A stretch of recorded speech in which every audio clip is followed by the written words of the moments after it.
بسم اللہ الرحمن الرحیم۔ شروع اللہ کے نام سے جو بڑا مہربان اور نہایت رحم کرنے والا ہے۔ حضرت ایوب علیہ السلام۔ حضرت ایوب علیہ السلام حضرت ابراہیم علیہ السلام کی اولاد میں سے تھے۔ ایوب علیہ السلام کی والدہ حضرت لوط علیہ السلام کی بیٹی تھی اور ان کی اہلیہ حضرت یوسف علیہ السلام کی اولاد تھی۔ ایوب علیہ السلام روم میں اپنے عزیز بیوی رحمہ اور 14 بچوں کے ساتھ رہتے تھے۔ ایوب علیہ السلام ایک ایسے نبی تھے جن پر اللہ تعالیٰ کی بے پناہ نعمتوں کی بارش تھی۔ وہ مضبوط اور صحت مند تھے۔ ان کے پاس بہت زیادہ زمینیں تھیں، بہت زیادہ مویشی اور ایک صالح اور خوبصورت خاندان تھا۔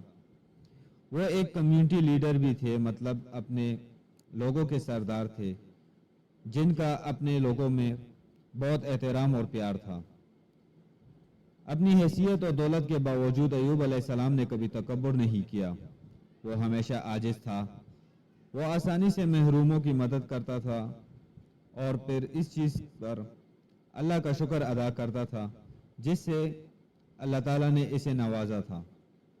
ایک دن آسمانوں پر فرشتوں نے زمین پر رہنے والے بہترین انسانوں کے بارے میں بحث شروع کی۔ ان میں سے ایک فرشتے نے کہا، آج زمین پر سب سے بہترین مخلوق ایوب ہے، ایک عظیم کردار کا آدمی جو بہت صبر کا مظاہرہ کرتا ہے اور ہمیشہ اپنے رب کریم کو یاد کرتا ہے۔ وہ اللہ کے بندوں کے لیے بہترین نمونہ ہے۔ بدلے میں اس کے رب نے اسے لمبی عمر اور بہت سارے بندوں سے نوازا ہے۔ ضرورت مند اور غریب اس کی خواہش اور خوش قسمتی میں شریک ہیں۔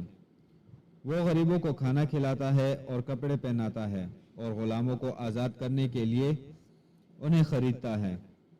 وہ اپنے خیرات وصول کرنے والوں کو ایسا محسوس کرتا ہے جیسے وہ اس پر احسان کر رہے ہیں۔ وہ بہت ہی مہربان اور نرم ہے۔ شیطان جو اس باس میں تھا اس بحث کو زیر کر لیا اور بہت غصے میں آ گیا۔ اس نے فوراً ایوب علیہ السلام کو اللہ کی عبادت سے دور کرنے کی سازش شروع کر دی۔ اس نے ایوب علیہ السلام کے سامنے زندگی کی ان بہت سی لذتوں کے بارے میں برے خیالات ڈالے جن سے ایوب علیہ السلام جیسا آدمی آسانی سے لطف اندوز ہو سکتا تھا، لیکن نبی کے مخلص بندے تھے اور آسانی سے ہچکچاہٹ کا شکار نہیں ہوتے۔ اس سے شیطان مزید مشتعل ہو گیا۔ شیطان اللہ کے پاس آیا اور اسے بتایا کہ ایوب علیہ السلام اس کا مخلص بندہ نہیں ہے اور صرف اس خوف سے اس کی تسبیح کر رہا ہے کہ اس کا سارا مال ضائع ہو جائے۔ اس نے شیطان سے مشورہ دیا کہ اگر تم اس کا مال نکال دو گے تو تم دیکھو گے کہ اس کی زبان تمہارا نام نہیں لے گی اور اس کی نماز بند ہو جائے گی۔ اللہ تعالیٰ سب کچھ جاننے والا ہے۔ شیطان کو نہیں مانتا تھا کیونکہ وہ جانتا تھا کہ ایوب علیہ السلام ان کے سب سے مخلص مومنین میں سے تھے اور اپنے رب کی عبادت محض مال کے لیے نہیں کرتے تھے، لیکن وہ شیطان کو اپنے وفادار بندے کی مکمل اخلاص دکھانے کے لیے ایوب علیہ السلام کو آزمانے پر راضی ہو گیا۔ بہت خوش ہو کر شیطان حضرت ایوب علیہ السلام کے مال کو تباہ کرنے کے لیے نکلا۔ وقت گزرتا گیا، حضرت ایوب علیہ السلام کی دولت کم ہونے لگی۔ ان کی زمین، مویشی، نوکر اور پیسہ آہستہ آہستہ ان سے دور ہوتے گئے، یہاں تک کہ ان کے پاس کچھ بھی نہ رہا۔ ایوب علیہ السلام کی آزمائش سے بے حد مطمئن شیطان ایک عقل مند بوڑھے کا روپ دھار کر نبی کریم مطلب ایوب علیہ السلام کے پاس آیا اور کہا کہ آپ کا سارا مال ضائع ہو گیا۔ کچھ لوگ کہتے ہیں کہ آپ نے بہت زیادہ صدقہ دیا اور آپ اپنا وقت ضائع کر رہے ہیں، اللہ سے دعائیں۔ دوسرے کہتے ہیں کہ اللہ تعالیٰ نے یہ آپ کے دشمنوں کو خوش کرنے کے لیے آپ پر نازل کیا ہے۔ اگر اللہ کے پاس نقصان سے بچنے کی طاقت ہوتی تو وہ تمہارے مال کی حفاظت کرتا۔ ایوب علیہ السلام نے جواب دیا کہ اللہ جسے چاہتا ہے دیتا ہے اور اللہ جسے چاہتا ہے اس سے لے لیتا ہے، اور جو مال میرے پاس ہے وہ سب اللہ کا ہے، اس لیے اسے مجھ سے واپس لینے کا پورا اختیار ہے۔ ایوب علیہ السلام پھر پلٹے اور اللہ کا شکر ادا کرتے رہے۔ شیطان مایوس ہو کر اللہ کی طرف لوٹ آیا اور کہا کہ میں نے ایوب علیہ السلام سے اس کا سارا مال چھین لیا، لیکن وہ پھر بھی تیرا شکر ادا کر رہا ہے اور گزارا کر رہا ہے، تاہم وہ صرف اپنی مایوسی کو چھپا رہا ہے۔ والدین کا اصل امتحان اس کی اولاد سے ہوتا ہے۔ آپ دیکھیں گے کہ ایوب علیہ السلام آپ کو کیسے رد کرے گا۔ اللہ تعالیٰ تب بھی جانتا تھا کہ ایوب علیہ السلام کا ایمان اور اپنے رب سے محبت میں کوئی کمی نہیں آئے گی، لیکن وہ ایوب علیہ السلام کو مزید آزمانے پر راضی ہو گیا۔ کچھ ہی دیر میں ایوب علیہ السلام کے بچے جس عمارت میں رہتے تھے وہ گر کر تباہ ہو گئی اور اس کے تمام 14 جوان خوبصورت بچے ہلاک ہو گئے۔ شیطان ایک بار پھر ایوب علیہ السلام کے پاس آیا جس میں ہمدردی کا بیس تھا اور افسوس کے ساتھ کہا، آپ کے بچے جن حالات میں مرے وہ افسوسناک تھے، یقیناً آپ کا رب آپ کو آپ کی تمام دعاؤں کا صحیح بدلہ نہیں دے رہا۔ ایوب علیہ السلام نے جواب دیا، اللہ مجھے وہی دیتا ہے جو میرے لیے اچھا ہوتا ہے، اور اللہ جو دیکھتا ہے اسے لیتا ہے، اس کے لیے اور میرے لیے ناپسندیدہ ہے۔ اللہ نے دیکھا کہ یہ سب بچے میرے لیے سخت امتحان اور آزمائش بن سکتے ہیں، اس لیے اللہ نے انہیں مجھ سے چھین لیا، خواہ کوئی چیز میرے لیے فائدہ مند ہو یا نقصان دہ۔ میں اپنے یقین پر قائم رہوں گا اور اپنے خالق کا شکر ادا کرتا رہوں گا۔ شیطان نے اللہ کی طرف پلٹ کر کہا، اے میرے رب، ایوب کا مال ختم ہو گیا، اس کے بچے مر چکے ہیں اور وہ ابھی تک جسم میں تندرست ہے، اور جب تک وہ صحت مند ہے وہ اپنی صحت کی امید میں تیری عبادت کرے گا۔ دولت اور زیادہ بچے پیدا کرنا مجھے اس کے جسم پر اختیار عطا فرما تاکہ میں اسے کمزور کر دوں، وہ یقیناً تیری عبادت سے غافل ہو جائے گا اور اس طرح نافرمان ہو جائے گا۔ اللہ تعالیٰ نے اس کی درخواست قبول فرمائی، لیکن حکم دیا کہ میں تمہیں اس کے جسم پر اختیار دیتا ہوں، لیکن اس کی روح، عقل یا دل پر نہیں، کیونکہ ان جگہوں میں میرا اور میرے دین کا علم رہتا ہے۔ کچھ ہی دیر بعد ایوب علیہ السلام کی طبیعت خراب ہوئی۔ وہ اتنا بیمار تھا کہ اس کے جسم میں اور اس کے جسم کی جلد پھٹنے اور ہڈی کو ظاہر کرتے ہوئے اتر جاتی تھی، لیکن جیسا کہ اللہ تعالیٰ نے حکم دیا، ان کے جسم میں صرف 2 اعضاء کام کرتے تھے، ان کا دل اور زبان، جنہیں وہ اللہ کی تسبیح کے لیے استعمال کرتا رہا۔ ایوب علیہ السلام کو شدید درد کا سامنا کرنا پڑا، لیکن انہوں نے کبھی بھی اپنے آپ کو شکایت کرنے یا اللہ پر اپنے ایمان میں کمی نہ آنے دی۔ شہر کے لوگ بحث کرنے لگے کہ اگر ایوب اچھے انسان ہوتے تو اللہ اس کے ساتھ ایسا نہ کرتا، اور بالآخر انہوں نے اسے چھوڑ دیا۔ اس کے رشتہ دار، دوست اور ہر وہ شخص جو ایوب علیہ السلام سے محبت اور احترام کرتا تھا، سوائے اس کے پیاری بیوی رحمہ کے، حضرت ایوب علیہ السلام کی اللہ سے محبت بے انتہا بڑھتی گئی۔ برسوں تک ایوب علیہ السلام اپنی حالت سے دوچار رہے۔ اس کی دیکھ بھال کے لیے رحمہ کے سوا کوئی نہیں تھا۔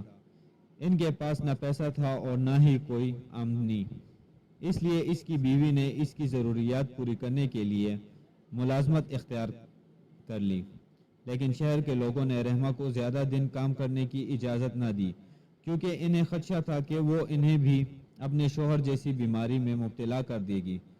اس دوران ایوب علیہ السلام اللہ سے دعا کرتے رہے کہ وہ انہیں اس کے درد اور تکلیف کے برداشت کرنے کی طاقت اور صبر عطا فرمائے۔ ایک دن شیطان انسان کے روپ میں رحمہ کے سامنے حاضر ہوا اور ان سے پوچھا، تمہارا شوہر کہاں ہے؟ رحمہ نے ایوب علیہ السلام کی تقریباً بے جان شخصیت کی طرف اشارہ کرتے ہوئے جواب دیا، وہ وہی ہے، زندگی اور موت کے درمیان